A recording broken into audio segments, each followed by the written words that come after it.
Hello दोस्तों, स्वागत है आपका अपने YouTube channel yes study by Bhanu sir पर। जैसा कि आपने देखा लास्ट वीडियो में हम मेवाड़ के गोहिल शासकों का वर्णन कर रहे थे। कल के वीडियो में हमने पढ़ा था रतन सिंह और हमीर के बारे में। रतन सिंह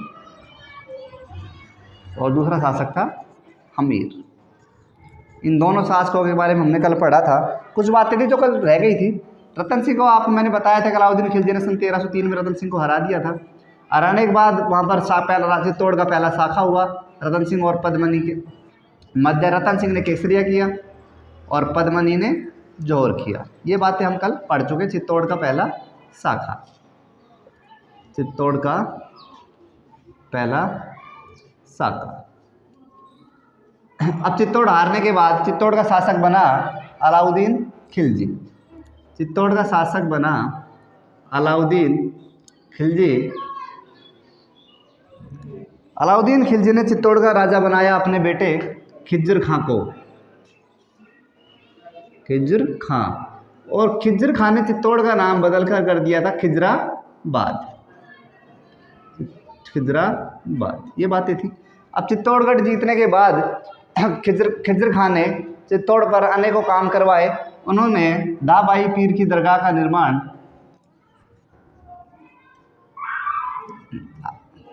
दाबाई पीर की दरगाह का निर्माण, दरगाह होती है जहाँ मुसलमान पूजा करते हैं। दूसरा, उन्होंने चित्तौड़गढ़ किला गंभीरी नदी के नज़दीक था तो वहाँ पर एक पुल का निर्माण करवाया। तीसरा, उन्होंने एक मकबरे का निर्माण करवाया। मकबरे में उन्होंने एक शिलालेख लगवाया और शिलालेख में अलाउद्दीन खिलजी की प्रसिद्धियों का वर्णन किया। उनको भारत का दूसरा सिकंदर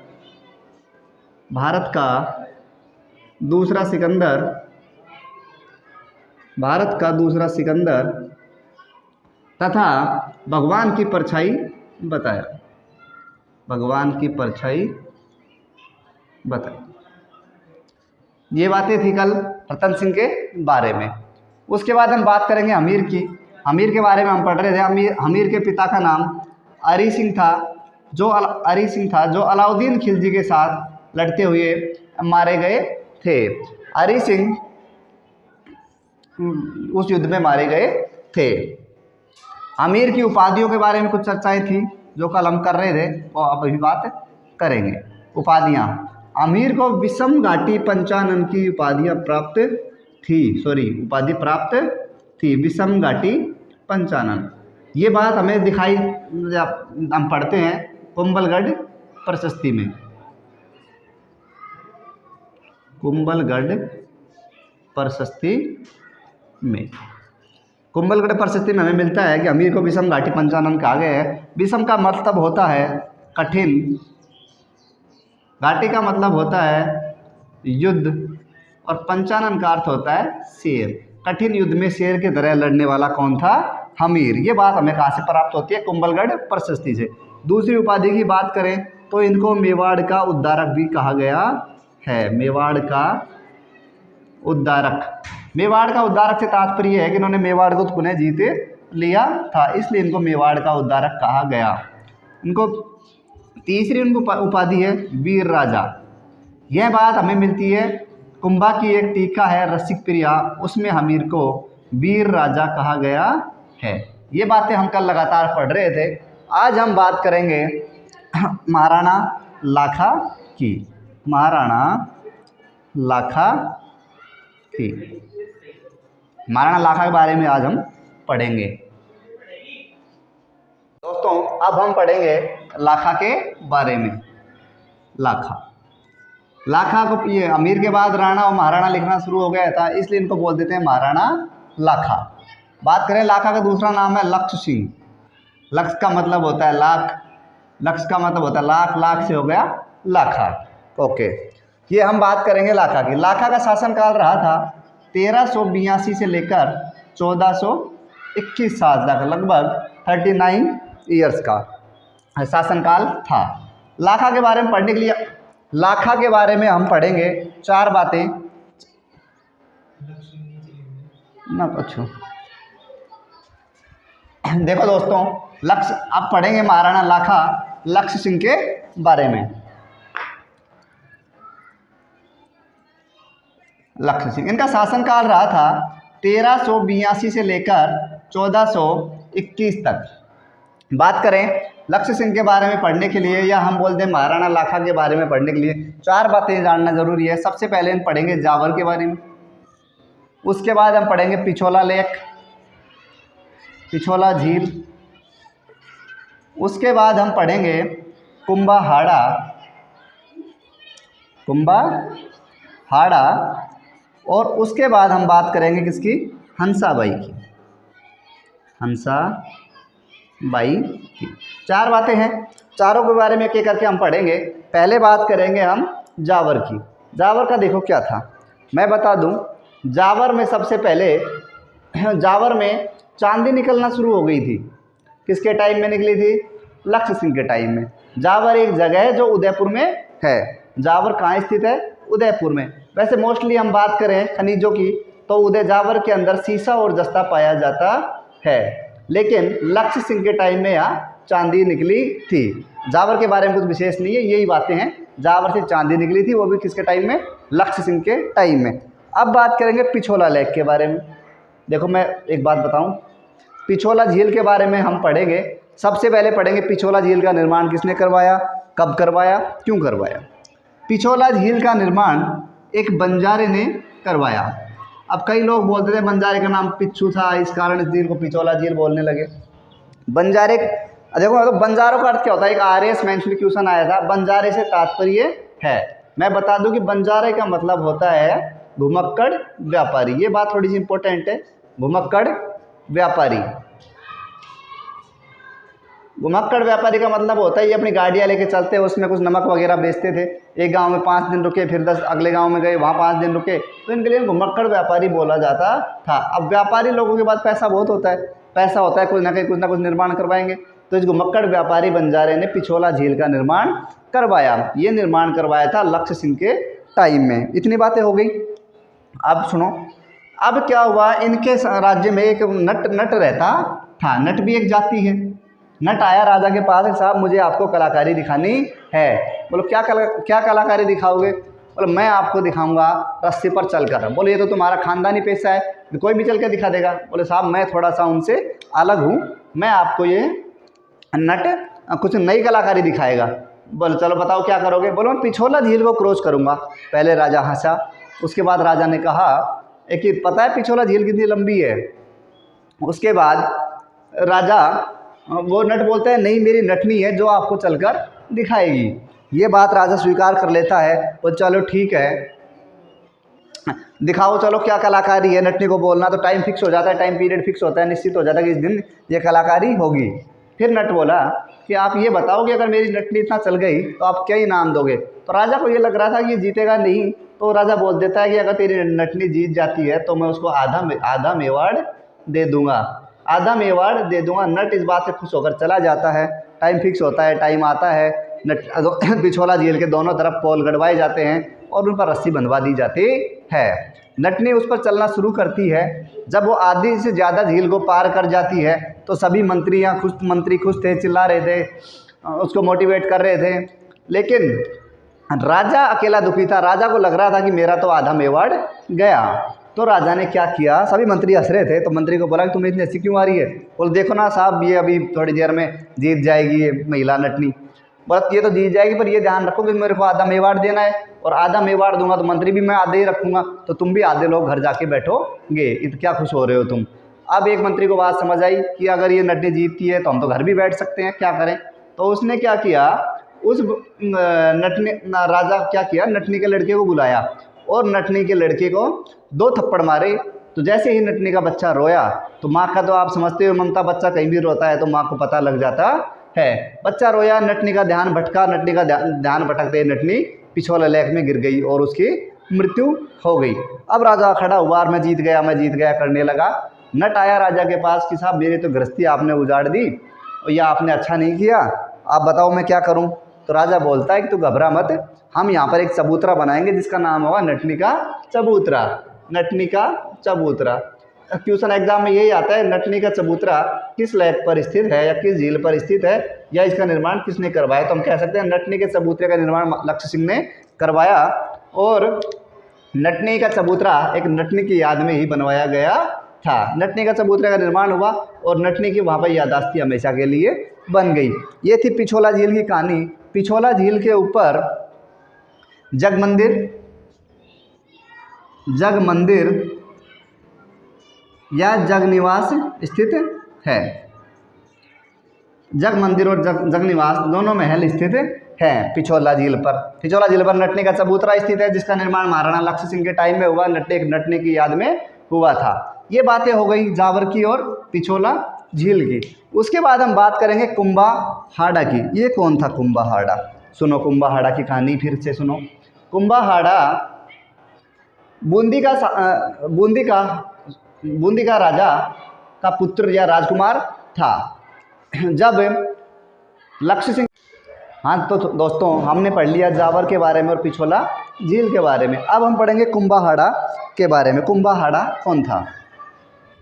कुंभाहाड़ा की बात मैं कर रहा था। कुंभाहाड़ा के बारे में आपको बता रहा था कि जब राणा लाखा ने बूंदी की रानी या हाडी रानी से शादी करी थी, तो हाडी रानी से शादी करके वो चित्तौड़गढ़ लाया था। चित्तौड़गढ़ लाने के बाद नेक्स्ट डे अगले दिन वो खाना खा रहे थे, तो उसने अपनी रानी से बोला, देख चित्तौड़गढ़ देखा?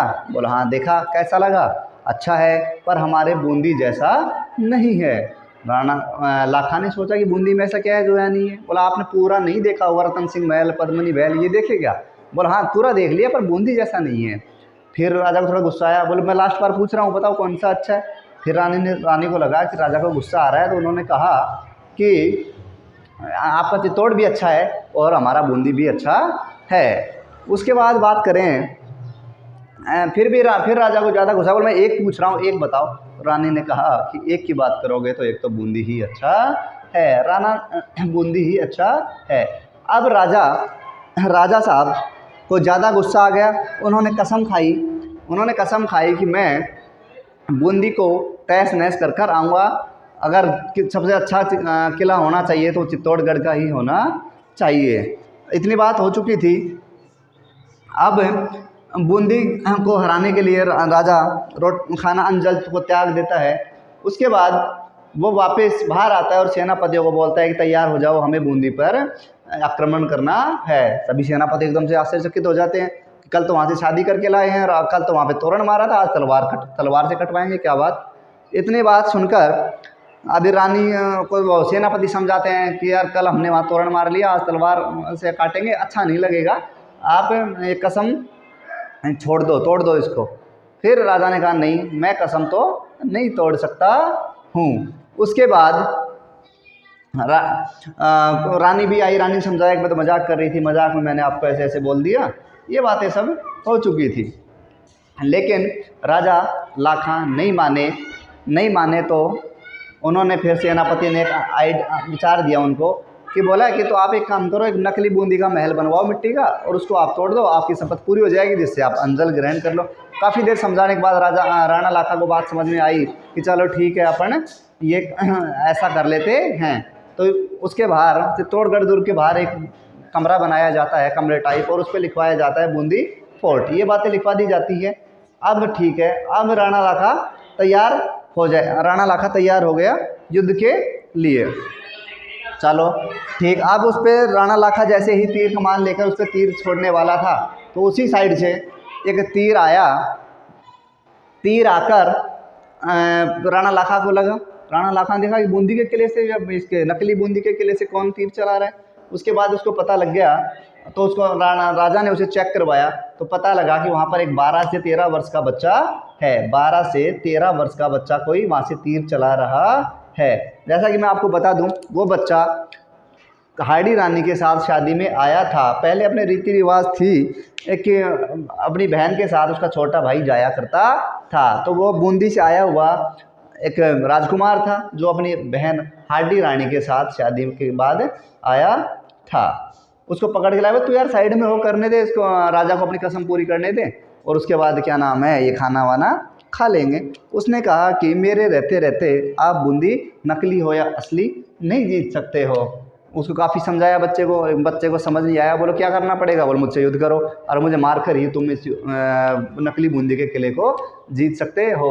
ये एग्जाम में आया हुआ क्वेश्चन है कि नकली बूंदी के किले को भी किसने राणा लाखा को नहीं जीतने दिया था, तो उसका राइट आंसर था कुंभाहाड़ा। इतनी बात हो गई, ठीक है। उसके बाद उस लड़के को मारा गया और मारने के बाद उसको नकली किले को राणा लाखा जीत पाया था। उसके बाद उसने अपनी कसम पूरी कर ली थी। तो ये लड़का था कुंभाहाड़ा। इसके लिए एक क्वेश्चन बनता है कि नकली किले को भी नहीं जीतने दिया था किसने? कुंभाहाड़ा ने। ये सब बातें हमने पढ़ी, जाबर पढ़ा, पिछोला झील पढ़ा, कुंभाहाड़ा पढ़ी। अब हम बात करेंगे किसकी? हंसाबाई की। हंसाबाई के बारे में अब हम थोड़ा पढ़ेंगे। हम थोड़ा डिटेल से बताता हूँ हंसाबाई के बारे में। सुनो अब हंसाबाई के बारे में। जैसे मेवाड़ रियासत थी, मेवाड़ रियासत, उसके पड़ोस मारवाड़ रियासत। मेवाड़ रियासत में होते थे राणा और मारवाड़ रियासत में कौन होता था? राव। मेवाड़ के राजा थे राणा लाखा, मेवाड़ के रियासत थे राणा लाखा राजा, और मारवाड़ के उस टाइम शासक थे रावचुंडा। रावचुंडा के एक पुत्री थी जिसका नाम था हंसाबाई, और एक पुत्र था जिसका नाम था रणमल। ओके। राणा लाखा का ज्येष्ठ पुत्र था जिसका नाम था चुंडा, लेकिन ये इनके नाम के आगे लगाते थे राणा। यह राजकुमार, लाखा का राजकुमार था राणा चुंडा। अब मारवाड़ के राजा रावचुंडा को अपनी पुत्री की शादी करनी थी। पुत्री का नाम था हंसाबाई। अब उसे था कि जहाँ हंसाबाई जाए उसका पुत्र राजा बने। तो उन्होंने पता लगाया कि मेवाड़ के राणा लाखा हैं राजा, उसके राजकुमार राणा चुंडा से हम शादी कर देते हैं, क्योंकि लाखा वृद्ध हो चुके हैं और अब उनकी मृत्यु के बाद राणा चुंडा वहाँ के शासक बनेंगे। तो फिर पुराने टाइम में क्या होता? शादी का प्रस्ताव लेकर कौन जाते? ब्राह्मण जाते थे। तो रावचुंडा या रणबल ने ब्राह्मण को भेजा कहाँ? मेवाड़ आ गए ब्राह्मण। मेवाड़ आए तो दरबार लगा हुआ था। राणा लाखा बैठे हुए थे राजा वाली गद्दी पर, बगल में राजकुमार राणा चुंडा बैठे हुए थे। तो राणा लाखा बोलते हैं ब्राह्मण को कि हाँ बताओ कैसे आए हो, क्यों आए हो, ये बातें होती हैं।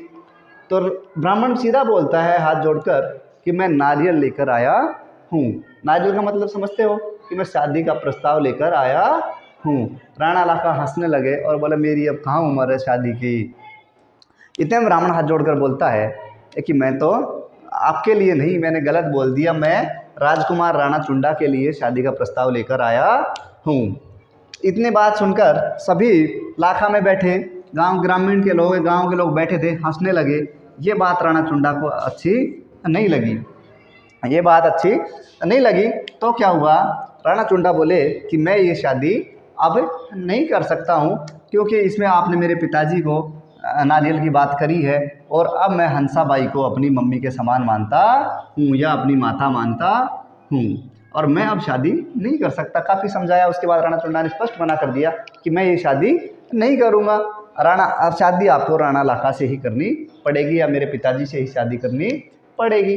अब यहाँ से ब्राह्मण के साथ कुछ विद्वान लोग भी आए थे।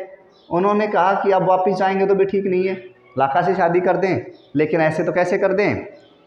क्या अपने को तो हंसाबाई का पुत्र को मेवाड़ का शासक भी बनाना है। अब शासक बनेगा कौन? राणा चुंडा। उनसे एक विद्वान जाता है राणा चुंडा के पास, बोला कि आप अगर शादी नहीं करते हो, आप ये बताओ कि मेवाड़ का अगला शासक कौन बनेगा? तो वो बोलता है कि मैं बनूंगा, पिताजी के बाद मैं उनका ज्येष्ठ पुत्र हूँ राणा चुंडा, मैं बनूंगा।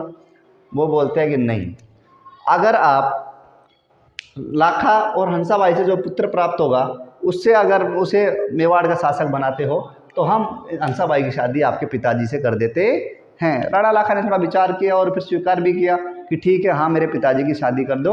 उन्होंने शपथ ली। उन्होंने कहा कि मैं जो मेरा भाई होगा, सौतेला भाई, उसको मैं मेवाड़ का राजा बनाऊंगा, साथ में राजा ही नहीं, मैं उसकी हमेशा मदद भी करूंगा।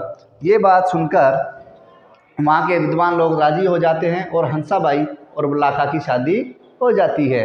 अभी राणा चुंडा ने इतना त्याग किया था, तो राणा चुंडा को भी राजा नहीं बनाया जा रहा था, तो क्या किया कि इनको मेवाड़ के कुल ठिकाने थे 16, ये राजा की राजधानी थी, राजा राजधानी में रहता था। यहाँ पर कौन रहता था? लाखा। ठीक है, इसी प्रकार इनके पास 16 ठिकाने थे, ऐसे ऐसे करके 16 ठिकाने थे, जिनमें सबसे बड़ा ठिकाना